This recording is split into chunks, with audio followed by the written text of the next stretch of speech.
আসসালামু আলাইকুম ওয়া রাহমাতুল্লাহি ওয়া বারাকাতুহু। প্রিয় দর্শক শ্রোতা, আশা করি আপনারা ভালো আছেন। আজকের পর্ব ৫৩ বছরের রাজনৈতিক কাঠামোগত ব্যর্থতা, কেন প্রকৃত নেতৃত্ব তৈরি হয়নি। বন্ধুরা, আজ পর্ব শুরু করার আগে আপনাদেরকে একটি কথা জিজ্ঞেস করি। আমরা গণতন্ত্রের জন্য পাগল হয়ে পড়ি। গণতন্ত্রের জন্য যারা অদ্যাবধি জীবন দিয়েছে তারা নিশ্চয়ই আমার জানা মতে কোনো রাজনীতিবিদের ছেলে বা আপনার এমপির ছেলে বন্দুকের গুলির সামনে বুক পেতে দেয়নি।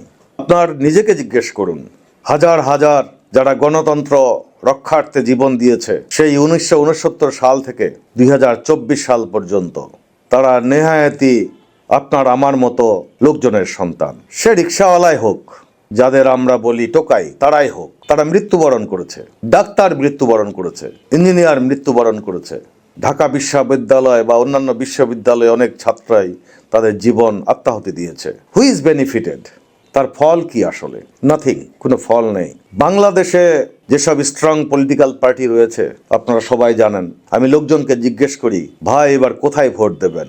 মানুষ বলে, কাকে আর দিব, দল কই, আওয়ামী লীগ ইলেকশন করতে পারবে না, এখন তো বিএনপি আছে, তাদেরকেই ভোট দিতে হবে।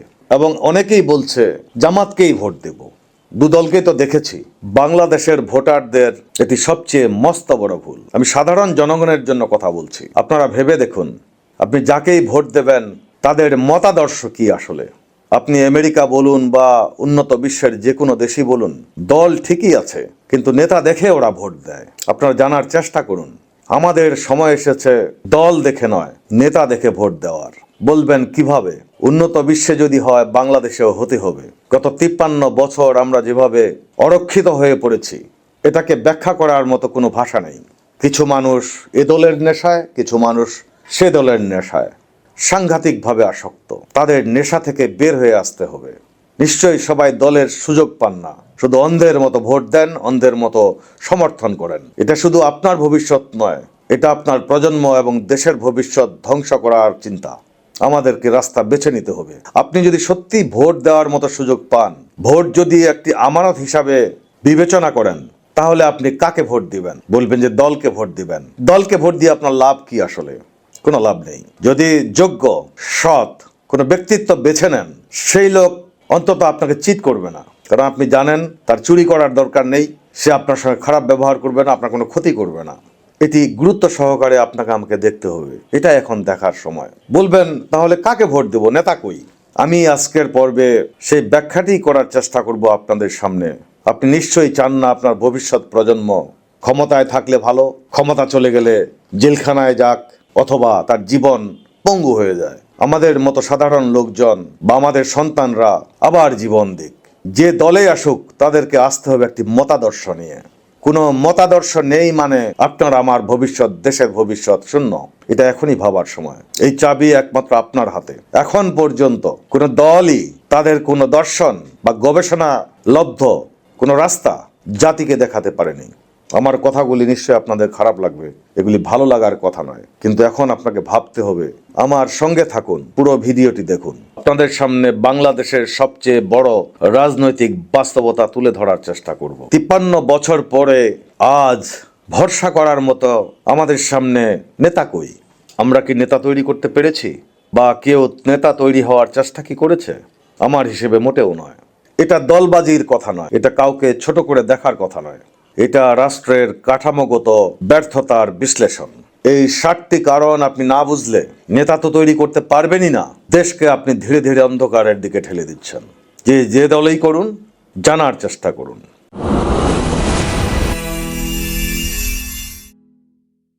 প্রথম কারণটি আমি দেখি দলকেন্দ্রিক রাজনীতি। বাংলাদেশের রাজনীতি দলকেন্দ্রিক। দলই সবকিছু ঠিক করে। মনোনয়ন, সিদ্ধান্ত, ক্ষমতা, রাষ্ট্রযন্ত্র। ফলে জনগণের প্রকৃত ভোটের ক্ষমতা আসলে কিছুই থাকে না। আপনাকে আমি মার্কা দিলাম, সে মার্কা দেখে আপনি ভোট দিলেন। আপনি কি সঠিক প্রতিনিধি তৈরি করতে পারলেন যারা আপনার কথা ভাববে? অনেকেই টাকা নিয়ে ভোট দেন। আপনি কি এটা ভালো কাজ করেন? আমি নেতাদের বলতে শুনেছি টাকা ছাড়া ভোট হবে না। কেন নয়? কারণ আমরা ভোটাররাই অজ্ঞ। আমরা পৃথিবীর সবচেয়ে বোকা জাতি। 2 প্রজন্ম চলে গেছে। একটা ভালো লোককে জিজ্ঞেস করলে আপনি বুঝতে পারবেন, যারা জ্ঞান রাখে তারা একই কথা বলে, আগে যা হয়েছে তাই হবে, একটু কম আর বেশি। এটা একটা জাতির জন্য সবচেয়ে কলঙ্ক, সবচেয়ে দুর্ভাগ্য। বর্তমান বিশ্বে একটি উপযুক্ত নেতা ভেরি ইম্পর্টেন্ট। আন্তর্জাতিক রাজনীতি কোনো দল দেখে না, তারা দেখে কোন নেতা কত পাওয়ারফুল। ভাবার সময় এসেছে, ভেরি স্ট্রেট ফরওয়ার্ড। এদিকে স্বাধীন প্রার্থী বা যোগ্য প্রার্থী ভোটে দাঁড়ালেও মার্কার কাছে তাকে পরাজিত হতে হয়। প্রতীকের সাথে লড়াই করা তার জন্য অসম্ভব হয়ে পড়ে। এর জন্য আমরাই দায়ী। এতে দল শক্তিশালী হয় কিন্তু জনগণের নেতৃত্ব শূন্য হয়ে পড়ে, যা হয়ে এসেছে।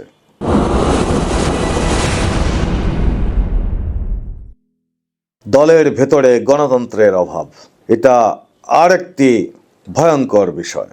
একটি দল নিজেদের কোনো গণতান্ত্রিক নির্বাচন নেই, সিলেকশন নেই, নেতৃত্ব বাছাই করে আনুগত্য দিয়ে, যোগ্যতা দিয়ে নয়। যে দলের ভেতরেই গণতন্ত্র নেই, আপনি সে দলের কাছে কিভাবে গণতন্ত্র আশা করেন? You can't have it. এটিই বাস্তবতা।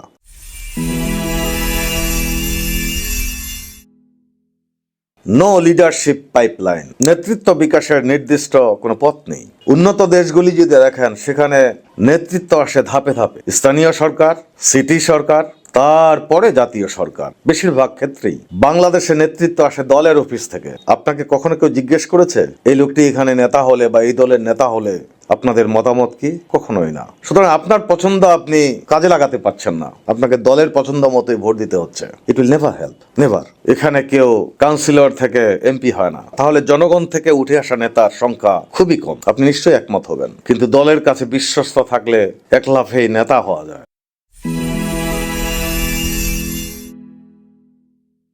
ডাইনেস্টিক লিডারশিপ ফর ডেকেডস, পরিবারতন্ত্র ও বংশগত নেতৃত্ব। একজন প্রতিষ্ঠাতা চলে গেলে তার ছেলে বা মেয়ে দলের নেতৃত্ব নেন, রাষ্ট্রের নেতৃত্ব গ্রহণ করেন।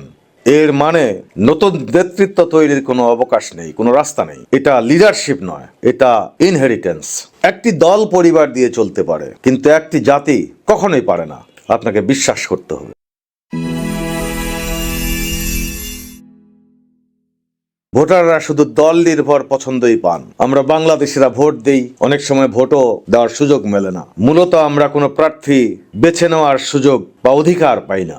দল ঠিক করে দেয় এটা তোমাদের প্রার্থী। ভোটারের সামনে 2-3টি প্রতীক থাকে, কিন্তু 2-3টি যোগ্য নেতা থাকে না।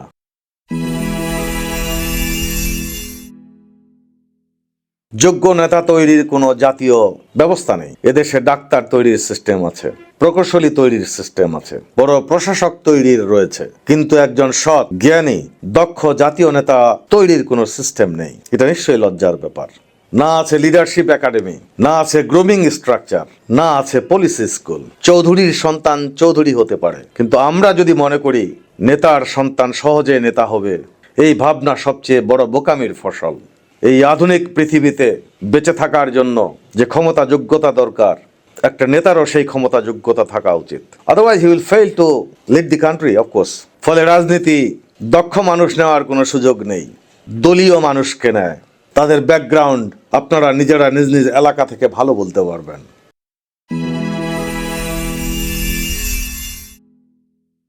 নীতি নির্ভর রাজনীতির বদলে সংঘর্ষ নির্ভর রাজনীতি। বাংলাদেশে রাজনীতি মানেই মিছিল, মোর্চা, হরতাল, পাল্টা হরতাল, গাড়ি পোড়ানো, মানুষ মেরে দেওয়া, পুড়ে দেওয়া। এটা কি কোনো রাজনীতি হলো? তাই এখানে নীতি নয়, এই 53 বছর সংঘর্ষ আর সংঘর্ষের মধ্যেই রাজনীতি চলেছে। তাই এখানে দেশের ভবিষ্যৎ নয়, দলের ক্ষমতা চলে। ফলে নেতা জন্মানোর সুযোগ নেই, ফাইটার জন্ম নেয়।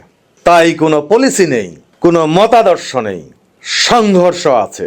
বাংলাদেশ কেন এক শক্তিশালী জাতীয় নেতা পেল না, তা বোঝার জন্য শুধু ইতিহাস নয়, কাঠামোও দেখতে হবে।